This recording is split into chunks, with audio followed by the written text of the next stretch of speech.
Today we will talk about the sound of letter C and under what condition the sound of letter C is read as S and Sh. So let's know.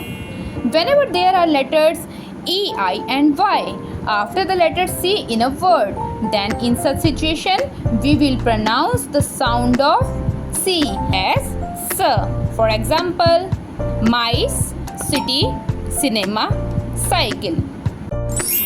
Now we will know about the sh sound. So whenever I, A and I, O come after the C letter in any word, in such a situation we will pronounce the sound of C as sh.